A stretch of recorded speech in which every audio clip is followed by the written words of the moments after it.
Hi, I'm Kylie, your host of the Money Brew. And as you may know, I am a director and co-founder of financial planning business Atelier Wealth with my husband, Anthony. And today I have a special guest that I will be chatting to. So I'm talking to Aaron, Aaron Christie-David, who is the managing director and founder of Atelier Wealth Mortgage Brokers. Now, Aaron co-founded Atelier Wealth with his wife Bernadette several years ago. Aaron is highly qualified and has a wealth of knowledge. I like that, a wealth of knowledge and experience in the finance industry. During his free time, he enjoys being active at the gym and doing Pilates. Yes, so do I. Aaron says cooking is relaxing and he gets a lot of enjoyment from being able to try new recipes and cook for a crowd. That's interesting. And he says that his toughest crowd to please are his two beautiful daughters, Sienna and Zara. When he's not working, training or cooking, you can find him at the local park or beach chilling out and enjoying life. That sounds like a dream. So enjoy my conversation with Aaron. So welcome. And I have got the awesome Aaron Christie-David from Atelier Wealth with me today. Thank you for joining me, Aaron. Pleasure to have you here. Thanks for having me on. Appreciate it. Yeah, you're welcome. You're welcome. So we're going to get straight into it. Now, you are a mortgage broker. Yes. Yes. So I'd love to know why you became a mortgage broker. What was the epiphany that you had and said, I need to do this? Yeah. Yeah, look, I mean, you could call it an epiphany. My background was in financial services, but I used to work in marketing and I used to take care of home loan distribution through mortgage brokers. So I had a pretty good idea about what mortgage brokers did. And because I worked inside a bank at CBA, I had a pretty good idea about how the product worked itself as a home loan product. The epiphany really was Bernie and I, my wife Bernie and I were on our honeymoon and we're in Vietnam and we're kind of sitting on a crate eating a banh mi as you do. And as you do, $2 that it probably cost us. And I guess it's that, some people have that moment when they have kids or have a family or maybe happens at a certain age in life where they're just like, what am I doing? And at that point we had pretty good corporate roles. Bernadette was in human resources for Cricket New South Wales. I used to work in marketing at Commonwealth Bank. So our ultimate dream was to go and move to New York and kind of chase a dream of, studying and then improving our corporate careers. Maybe it was an MBA or something along those lines. And as we sat there and planned it out, it was like, hang on, what are we going to do? We're going to struggle as renters in New York. We're going to come back with this giant amount of debt from a student loan as well. And then we're going to work corporate careers that would probably take us away from each other and potentially a family to start in the future to chase this corporate dream. And the payoff would be great, as you move up in corporate, but then it just something didn't sit right. And I thought, hang on, there had to be a better way. And my older brother was just starting his MBA at the time. We were both going to do it together. And I just thought, I'm going to put that money into a business and see how we go. Yeah. So he's done his studies and he's obviously moved up. He's become a CFO now. So obviously it's paid off dividends for him. But for me, now our business will turn 8 in July this year. And where we started to where we are now 8 years later, it's definitely a journey and something that we're proud of. Not without its moments, like any roller coaster ride. Tell me about it. Yeah. Tell you about it. And I think the transition to mortgage broking was a kind of a smoother one, given that I bought properties, been through it. That doesn't necessarily give you the skill set to become a broker. It just gives you an idea about what's involved. But the fire in me was, why don't I help people build property portfolios? That was my ultimate goal. And to have that level of cushion in their retirement and an idea that then you could pretty much control your work. Could you dial down to 4 days, 3 days? Could you work doing something you really enjoyed as opposed to trading your time for a paycheck? And that then became, I guess, that ethos that now we're famous for. Yeah, I love that. So what made you decide to work together? What was the conversation around that? And on your honeymoon too. I mean, that's pretty brave, deciding to start a business together on a honeymoon. Yeah. So tell me about that conversation. And how did you decide what roles each of you would take within the business? So at that time, we really didn't know what we didn't know. So that was my dream, was to start the business, and Bernie really supported me on that. So 2 weeks later, after we came back from our honeymoon, Bernie's like, hey, look, you haven't done anything about this business idea that you had. And I was like, great. I then found a mortgage choice business, which was for sale in Alexandria. And I bought that 2 weeks once we got back, and used all our savings. And at that point, I just had to fail forward. Like for me, I hadn't been in lending, so I had to understand the lending processes. I had to understand how the mortgage broking role really kind of hit a sweet spot with people as well. And Bernie would then come after her job and help me out. And that was how Bernie really kind of got involved at the start, weekends, after hours, just helping me with a lot of the paperwork, with a lot of the data entry. And at some point we got to a real tipping point, which was, hey, I need to hire someone, I need to recruit someone. Can we afford to replace your income? And I said, look, jump into the business and let's try and work this out. And that was that moment where Bernie came in. She was doing it for free, and then she got paid. And then our next recruit was Bernie's brother, Damien, who joined us a few months later. And again, the same thing for Damien was, hey, mate, we just need a bit of a hand. Can you come in and spare us a day or two and just give us a helping hand? And a day or two turned into 3, turned into 4. I was like, mate, can we make this full time? And then when Damien joined us, it became that perfect trilogy for us, which the team, we didn't really step on each other's toes. I kind of assumed sales, marketing, business development. Bernie was really the ops, the IT, finances as well, given that's her background too. And then Damien was very much the technician, so product delivery and a lot of that support role. So we naturally just gravitated to what our strengths were, and we had each other's weaknesses covered. And even to this day, I think we've got a really good working relationship, because we know we can't do what each other does. And so when you know that you can't survive without each other, it kind of has that little solidarity in the team going, we need each other. No one's got a bigger ego than everyone else, because it's like, hey, we're pretty much equals. So I really love that you all played to your strengths. And I think that's probably what has made you such a success. You know your lane and you've stuck to it. You're not trying to do something that you don't know. So you're all kind of taken on that role and just kind of full steam ahead, and with the one big goal in mind. I know, we're jumping in and out. So I wanted to ask you about your personal relationship a little bit with Bernie, but don't worry, I'm not going to get beyond the bank accounts. It's okay. No secrets exposed, Bernie. Oh, okay. Look, I just want to know, I'm really big on couples, because we see a lot in our practice when couples don't have conversations about money, about their goals and what they want to achieve, especially, if you let it go years and years, then it's a harder conversation to have, obviously.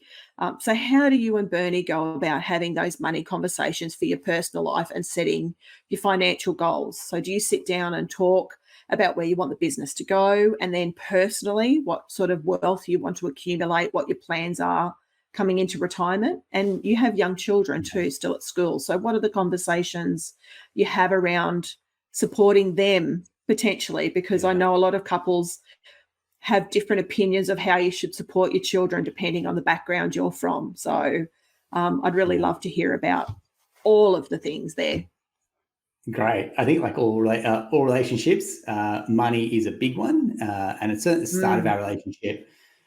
I was frivolous. I was the spender, certainly in the relationship, which is probably counterintuitive to how this type of relationship should be.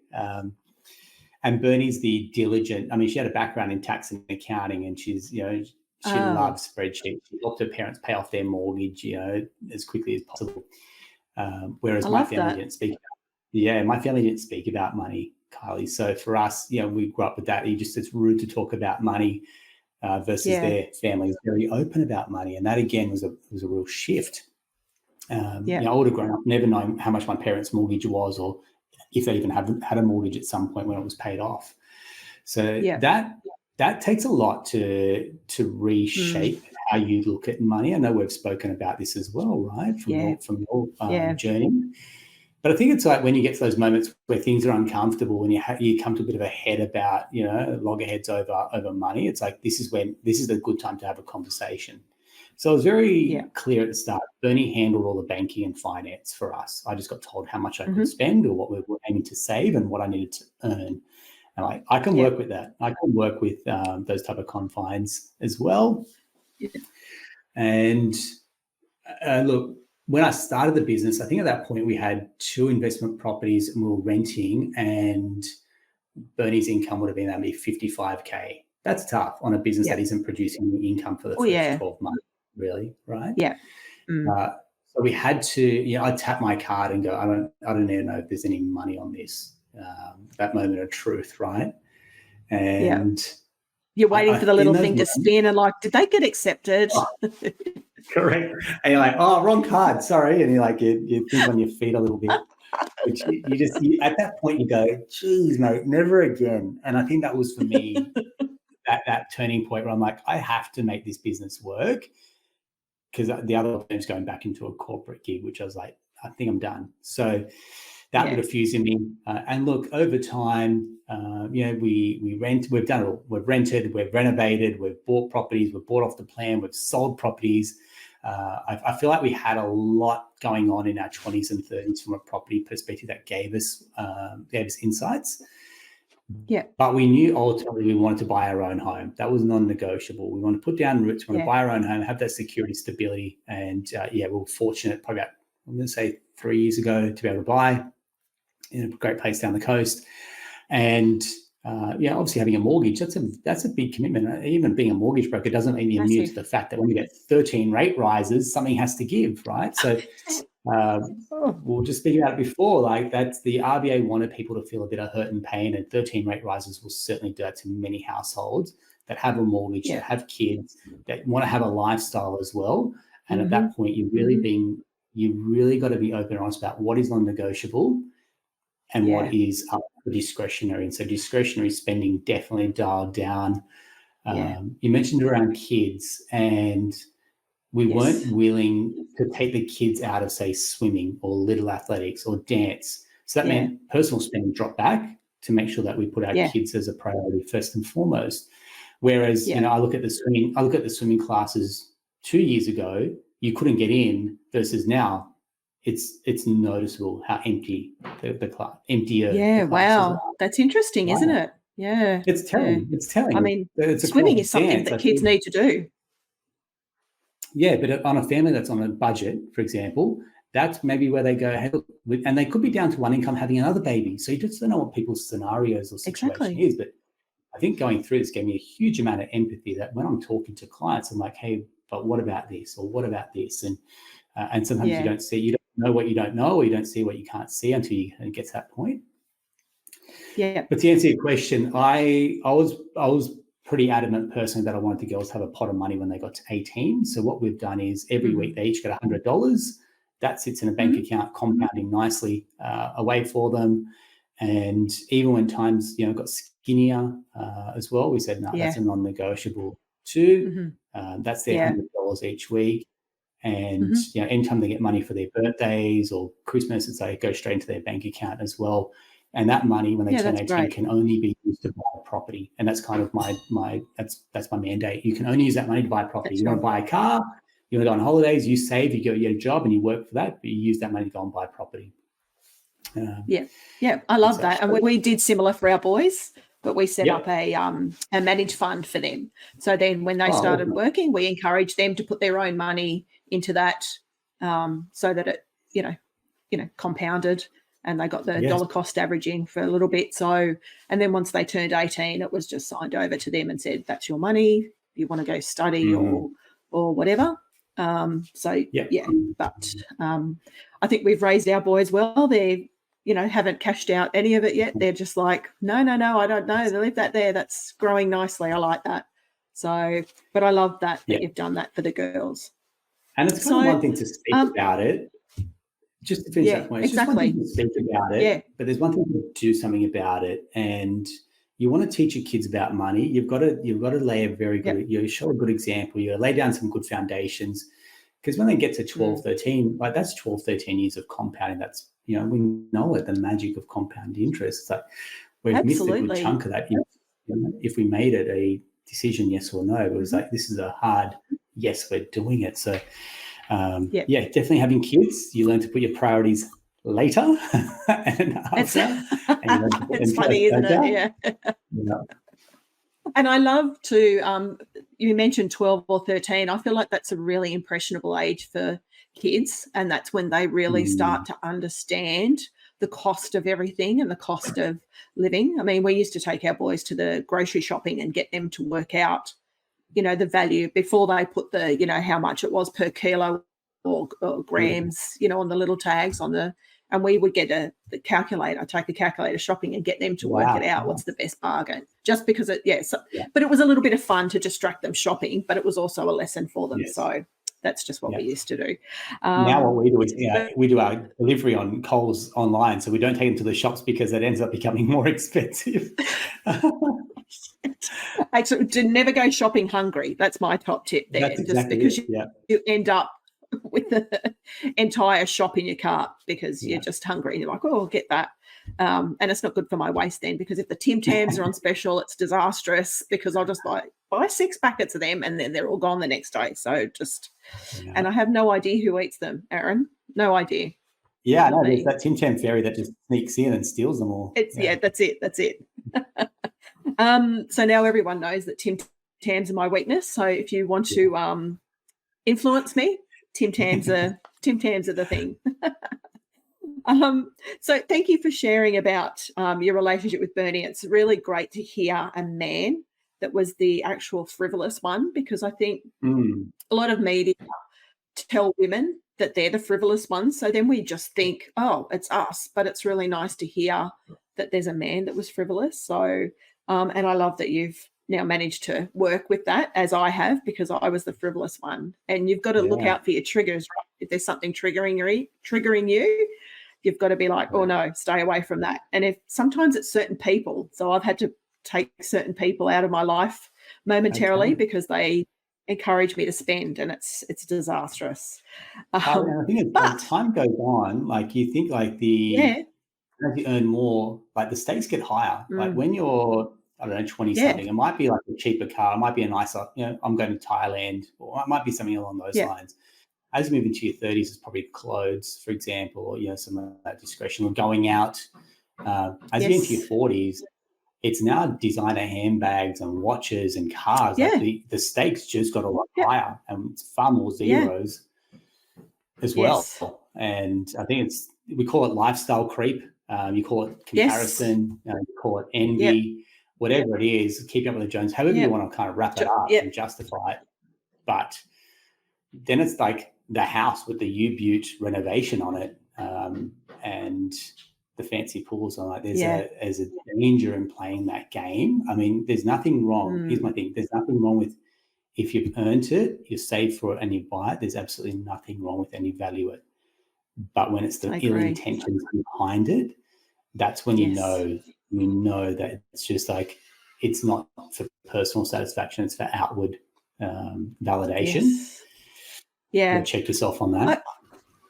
I think so. And I think as you get older, actually, your view of that changes, because I know when I was a little younger, so I'm 52 now, 53 this month. We're recording in March 24, so 53 this month. But I think as you get older and your priorities change, I don't know whether that's because you become more mature, or maybe it comes down to the experiences you've had along the way. But I used to see people with beautiful homes and beautiful cars and think, oh, wow. But now I see that and I'm like, oh, man, how much debt are they in for that? Like, no, thank you. I don't want that much debt for that. And it's like, I even look for downsizing now, because it's like, we have a nice home and everything, but, we could probably live in a nice little villa somewhere and help the boys get into something, or, so it's like, I think your priorities change. And cars, I used to like nice cars, but I drive a Mazda 3. I like it. I love my car. It's, and I just like, And then we went and looked at an electric car a little while ago Yep. and test drove, and it was like, man, that's a lot of money.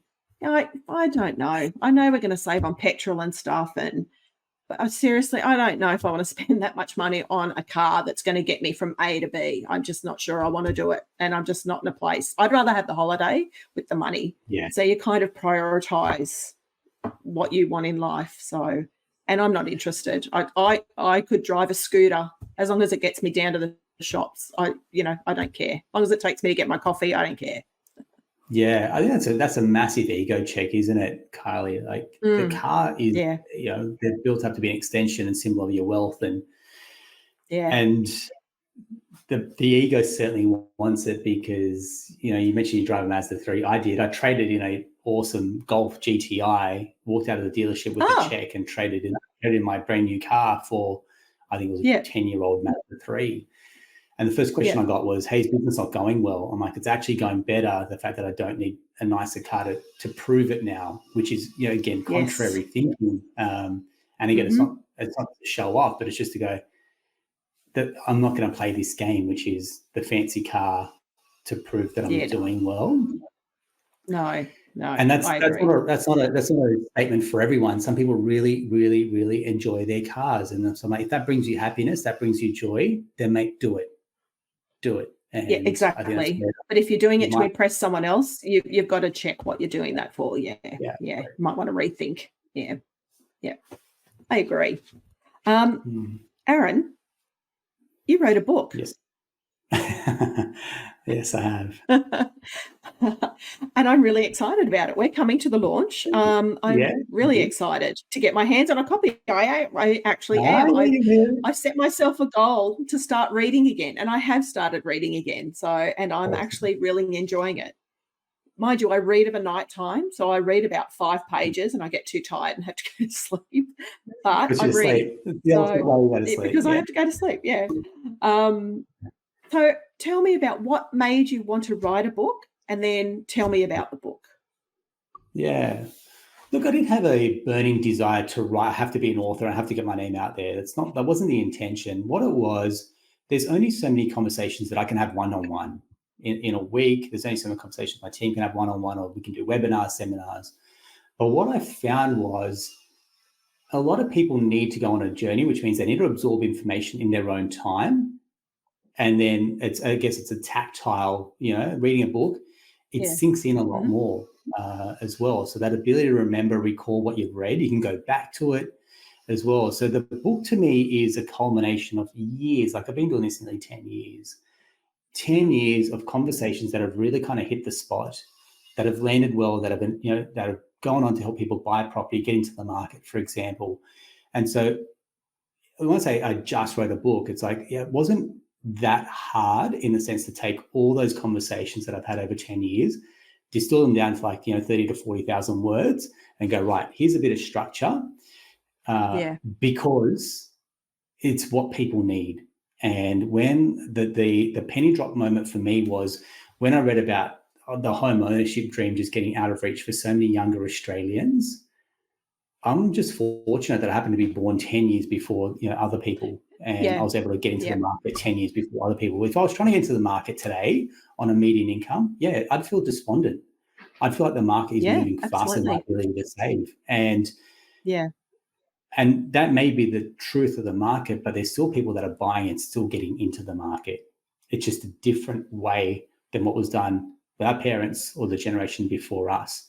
And so the goal for the book is, if we want people to get in, don't be tone deaf and go, hey, buy a property. It's going, well, show me how. And this book is the blueprint about how.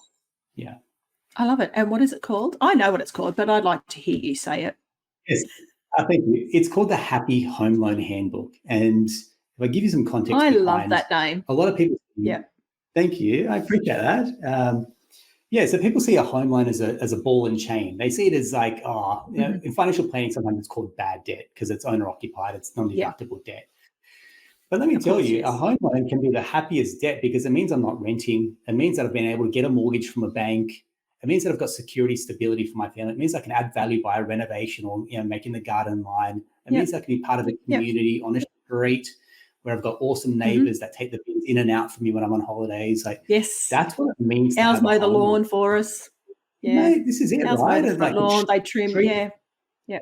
yeah, street Christmas party. Like, I never got that when I was living in an apartment in Sydney, right? We knew it was transient. We knew it was transactional. People were going to move in and out, for example. You didn't really build those relationships, when you're renting. And you knew at some point you were going to leave anyway. Versus when you have your own home, you've got a vested interest in making sure this community is thriving because I've bought into this community. Exactly. And what's the alternative to having a mortgage? You got to rent. But at some point, the landlord's going to put up the rent, going to send you out a notice because they want to do some renovation work or sell the property. Means you now rent, you got to look again. That's disruptive if you've got a family. That's disruptive if you've got a lifestyle that's set up in that place. And now you've got 3-4 weeks to go and find a brand new rental in a rental crisis that we're suffering in this country. So it's a lesser evil to go and get a mortgage and pay that off and pay instead of paying someone else's mortgage off for them. And I think renting serves a purpose for a time in our lives. But at some point, I meet so many people that have a yearning to buy their own home, and very, very rarely have I met anyone that regretted buying their own home. Yeah. We definitely don't regret buying our own home. So we lived in a completely different area, for varying reasons, we had to move. So we bought the block of land where we are now. But to buy a block of land in this area now is like close to $1 million just for the block of land. And they're small blocks of land. But we only paid $300,000 for the land and then built the home. So we just had the house valued at much more than what we, have paid. But I think too, with you buying your own home, this is just from our personal perspective, we bought the home here knowing that we would potentially want to retire somewhere else. And so we kind of looked at this as an investment, even though it's classed as bad debt because it's our home. But we looked at it and thought, well, once we hit the right age, we're going to take advantage of the downsizer contribution into our super, right? So because we've been in our home more than 10 years. So, if you can kind of look forward at different kind of strategies, I don't think there's anything wrong either with getting into the market and living somewhere if you can, because I guess there's the first home loan buyers, all that sort of stuff that you can take advantage of as well if you want to live there. And I think same goes for rent vesting, sorry. Yeah, no, you're spot on. I think what you said there is it's an interesting one, right? Because if you think back in generations gone by, you never saw your home as an investment. It was a roof over your head and that's what it was. Whereas now we know we're going to trade up. Like you use your last property as a stepping stone to buy this place. And that's a new phenomenon where it's like, hey, where am I going to buy? And this probably better increase, or how do I make it increase in value, right? Whereas in years in generations gone by, that wasn't the case. And when I did a lot of research into home ownership, and your parents would have bought a house at 2.5 times their household income. We're now buying houses at 7.5 times 2 incomes, versus our grandparents only ever had 1 income, or our parents only worked on 1 income. And so the game has changed so much that what worked for a parent will not work for a child. No. As harsh as that sounds. No. Yeah. I know. And it's interesting, you hear a lot of people say, well, I did it. But you did it 20 years ago. It's a completely different landscape now for investors. And 20 years ago, that's why we. Sorry? So the 20 years ago, the real estate agent drove you out to the house in their car, right? Exactly, right? Exactly. Well, see, I was lucky enough to meet Anthony. He already had a home when I met him that he was renting out. So we actually moved into that when we kind of got engaged and renovated, and eventually knocked that down and rebuilt a bigger home on that block. But we sold that and then came to where we are now. So, awesome. But we did rent in between, and so. But the book, the Happy Home Loan Handbook, so it's been launched soon. I can't wait to get my hands on a copy. I'm really excited. In fact, I might buy a couple of extras just to hand out to some clients. So we might do that. But I'd really love to know, before we wrap up, the top tips that you would have for someone. So let's talk about top tips for mortgage brokers. So they're not all created equal, right? Mortgage brokers, we've spoken to lots of mortgage brokers. We've looked to partner with lots of mortgage brokers, and you guys are one of the ones that match our values and our ethics that's kind of why we are happy to send clients your way and vice versa. Yeah. So Yep. when someone's looking for a mortgage broker, and we tell people as well, looking for a financial advisor, I don't care if you come and see us, but go and get help. But if there's 3 things that they should look out for when they're looking for a mortgage broker, what would it be? Yeah, it's what I'd call. I get this a lot when people say, "Why us?" Yeah. And I usually say it's what I call the 3 E's. So one is experience. They've either done it themselves, and what I mean by that is, I'll give you an example. We've bought commercial property, we've bought our own home, we've bought investment properties, we've renovated. Yeah, I'm not saying that about any ego. It's just that there's experience that we've got personally having done things. And there's brokers that have bigger portfolios than me, and they're the ones that you go to for a huge portfolio, right? Yeah. So there's experience, there's empathy that I'd say, and around that is going, hey, I've been in your shoes, and I know what needs to happen, and exactly what you're doing is, I can understand the ebbs and flows of emotions that comes into it, and that's a big one. And then the last one says emotional intelligence, and that's the 3rd E. The bonus E is going to be expertise. Like, hey, look, we've got an actual sweet spot around a niche. I'll come back to that in 1 second. But the emotional intelligence is a big one where you go, this is a highly, highly emotional journey. Getting a loan approved, you take people on a roller coaster where it's like they're fearing if the bank's going to say no. Is the bank going to say yes to this loan? You're like, mate, absolutely. They don't want our word for it. They want the bank's word for it. So as a broker, you've got to be able to coach people through this emotional roller coaster of being able to get a loan approved and ensuring that all the money that they've saved up for isn't going to be lost when they go to buy this home. It's people's greatest fear. And so nothing I say to them, hey, I've done this 10 years, never lost a deposit, never missed settlements. That doesn't matter, because all that matters is their situation and what they're going through. Yeah. And so a lot of brokers, it's hard to taint the industry. It's a male-dominated industry. For example, males typically don't display a lot of emotional intelligence, and that's something that we really work on with our team. Going, show some empathy, show some emotional intelligence, because this is people's one of their greatest stress points in their life. And the last one that I'd say is expertise. So expertise is, hey, look, we've got a team that specialises in first-home buyers. I've got Bernadette, who specialises in commercial SMSF. I specialise in investors, for example. So when you have a level of depth and knowledge there as well, it's like, I know exactly what your thoughts were. I know exactly what your pain points are, because I've helped numerous people like yourself as well. So you can't be all things to all people, which is why we have to divide and conquer when clients do come into us. But again, when they get a specialist over a generalist, they know they're usually in good hands because we've been there, done that. Yeah. And I love that. I really love that. So thank you for joining me today. Oh, no, sorry. I want 3 top tips for, That's right. Let's go back to coffee that. hasn't kicked in. I had the coffee an hour ago, but it hasn't kicked in. No, I want your top 3 tips for couples. So you and Bernie are a couple, you're in business together. What are the top 3 tips that you would have for couples that are in business and for talking about money? What's your top 3 tips? I'd say the first one is putting you on the spot. I know. Yeah, that's right. You can't build a house with 2 different blueprints. So you need to have a alignment on a blueprint. Yeah. Yes. So, hey, what are we looking to do? What's our ultimate goal here? If you're out of alignment, anything after that's just not going to make any sense. So you've got to get on the same page. Yeah. If the second step is, if you can't get alignment, then you definitely need a professional. You need a financial planner in your corner, a mediator, someone in there, a budget specialist, whatever you've got, to unlock whatever pain point that we've got from an alignment perspective. And then I'd say you need someone that's going to take ownership of this. So again, the analogy that Bernie and I use is, you don't see 2 captains going out for a toss of the coin, on the sporting field. One person is the leader, one person is the captain, and someone then has to be responsible with the other person's support and the other person's buy-in, for example. And then the last one, so we've got kind of 3, we'll make it 4, but then there's got to be consistency and regularity around catch-ups. So if it's a monthly date night, if it's a fortnightly date night, we do an hour catch-up around our business at the end of the month. We then talk about our personal finances. We've got a spreadsheet that we both have access to in terms of our cash flow for the month.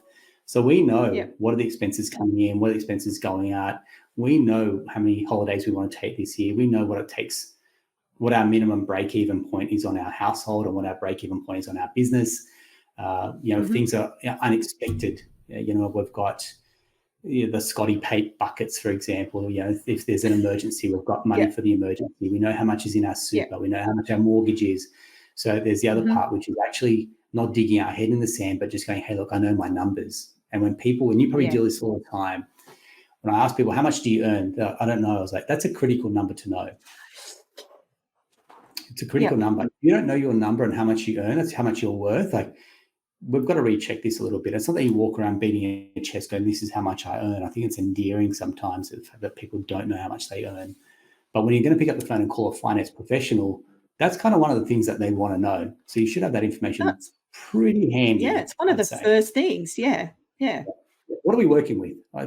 The income question is not around judgment. It's going, hey, what are you working with and where are you at in your life and your journey? Then I can then tailor. Yeah, exactly. Yeah. That's right. Well, how much are you earning and how much are you spending? Exactly. You have a spreadsheet. You know exactly what's coming in, what's going out. So it's not a budget as such. It's just like a map of where your money's going. You need to know what you've got left over, so you know what you can do with that. You don't know what you can do with it unless you know what your goals are, your blueprint. Yeah, exactly. A business, all of that was music to my ears. There you go. Look, a business coach will play the same thing. Yeah. I was sitting here, you were saying all of that, and I'm like, oh my God, if I was in the same room, I would have hugged you and kissed you. I was going, hallelujah. I love it. I love it. When you're trying to help people, that's I think, again, you talk about the conversations that land and you go, hey, look, these are pain points. If you've been doing this for long enough, you generally know, hey, these are the pain points that we have to suffer. And my book's no different. Money books, when you pick them up, it's usually how do you spend less, how do you save more, how do you invest better? They usually fall into one of those three sweet spots. And I think for my book, it's going, okay, how do we help you stop renting? How do we help you get into your home? How do we help you pay your loan off faster? And how do we help you at some point invest in the future? But it all starts, like all journeys, they start at the very beginning. How do we take that first step? And then the step after, and the step after that as well. And if we can help, if we can help more people have the confidence, self-belief, and the support that we can help more people get into the property market, isn't that a real joy? There'd be nothing. There's no greater joy than that. Yeah. Absolutely. And I know how thrilling it is. I mean, we've got 2 investment properties, but I know how thrilling it is when you buy your first one and you're like, wow, I've done it. Or even any home. It's just, or investing, it's like I've started. It's just that first step to start creating that future that you've always dreamt about, because it's not unobtainable, but you've got to know what that future is first before you do anything. Yeah, exactly. I was going to ask you, I was going to say our son's 21st birthday is coming up in July, so perfect gift for him. I'm going to get a copy of your book for him because he's got dreams of being a property mogul. So, that'll be a great gift for him. How exciting. How exciting is that? And when I see young people trying to get into the market, I'm like, a young person trying to get into the property market, hats off to you. I love it. Yeah. Well, he's very tight with his money, I've got to tell you. Beautiful. So he gets that from his dad. He's very tight. Very tight, which is a good thing and a bad thing. It's great. Not a bad thing, but it is good. No, it is good. But Aaron, so people can find you on Instagram, LinkedIn, and Facebook. You've got an excellent website. I love your website. So I'm going to have all of the links up for everyone. They can go along and follow you. Your book is launched on the 21st of March. Is that correct? Yep, 2024. correct. So where is that available? Bookstores, online? Yeah, so the bookstores, you can go Booktopia, Amazon. Some gimmicks will have it, Harry Hartog, and then some of the we've got one in Penrith. Yep. There you go. Yeah, so online's probably the easiest part for a lot of people. Get to a Booktopia. If you want to go to a bookstore, there's a couple there that have it, and very keen to get people's feedback. We've had a couple of people who have already picked up the book and reached out to us. So get a real getting a real kick out of it. It's all new feelings for me, because now That's people awesome. they're reading it and absorbing it, and now they're actually reaching out. I'm like, this is amazing. This feeling that people now want to take action off the back of reading it. What would those people maybe have done before? They might have stumbled around in the dark, but this has become an enabler. It brings a lot of joy. Yeah, it is exciting that somebody's reading your words and they're taking action from it. Oh, that's yeah. I can imagine the joy that would be. Yeah. So maybe I might write a book, Aaron. You've inspired me to actually write a book. And that's exactly what happens. Like, I've had people that have gone around, people before me in my circle going, they've read a book, and again, that's had a massive impact on their community as well. And I'm hoping, like, me going, hey, look, it's not that hard. You definitely need to carve out the time and the energy and space to write a book. And I was lucky to go away and write. But here's the thing, like, if we can just make that ripple effect bigger, it starts here. Then you guys can create something and inspire someone else to do something. It's like, hey, this ripple effect is getting bigger and bigger. And the rising tide's lifting all these ships. Happy days. Yeah, love it. I love it. So thank you again for joining me today. I really loved chatting with you again, and I have been a guest on your podcast, so I might pop that link up there just for good measure so everyone can go and have a re-listen to that. But I'll have all of the links on for everyone to go and follow you and to buy the book. I would, even though I haven't read it, I highly recommend it, because you are really one of the good guys, Aaron. I really love your business, and I love your website. You have got an amazing website. I love it. That changes when you're and you're a bit of an amateur chef too, aren't you? I'm a frustrated master chef. My brother has a couple of restaurants, and he won't hire me, but I'm trying. Well, now you know what you can do when the business is running itself. You can go and do your chefing. That is, I tell you what, that is the dream. Once you sell this all up and you get a little cafe, I love what food. Wouldn't that be great? Brings people together and sitting around eating and drinking coffee all day. How fantastic would that be? I'd love it. Life. Again, Aaron, thank you so much. Thank you. Thank you, mate.